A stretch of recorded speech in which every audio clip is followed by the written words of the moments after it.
Brad Williams, Excel Prime 3.13. Stop the rows. Stop the rows. Stop the top row from moving, freezing panes. Very simple to freeze panes. In other words, how to freeze panes. See how we're moving up and down here. We want to freeze this first row.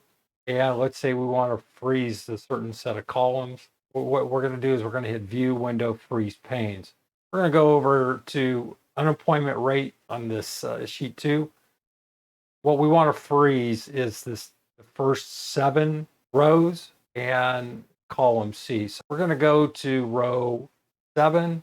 We're going to go View, Freeze Panes, Freeze Panes. Okay, we want to freeze top row. We don't want to freeze top row. We don't want to freeze first column. We want to freeze panes. So now you can see we just froze the first 6 rows. To reverse that, just hit Control Z, freeze panes, unfreeze panes, down 1 row, hit View, freeze panes. Let's go freeze top row. So now only your top row is frozen.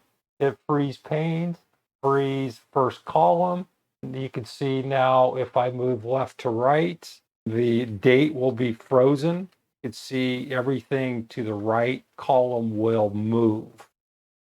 Moving back to freeze panes, unfreeze panes, freeze panes, freeze first column, freeze panes. Just go below the last row that you want to freeze. It's freeze panes, and you can see we have the first 7 rows versus the 6.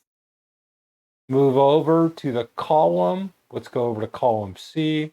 Freeze panes, unfreeze panes, freeze panes, freeze panes. So now we have a column and row freeze. So now we can look at any data in columns A and B will be frozen. And if we move left or right, use your control key. I just moved all the way to the left, to the right using the control key. And you can just move left or right in the columns, and you can see column and A and B are frozen. And you can do the same with the rows. If you hit page up or page down, you'll see rows A and B are frozen. Brad Williams, Excel Prime, Williams out.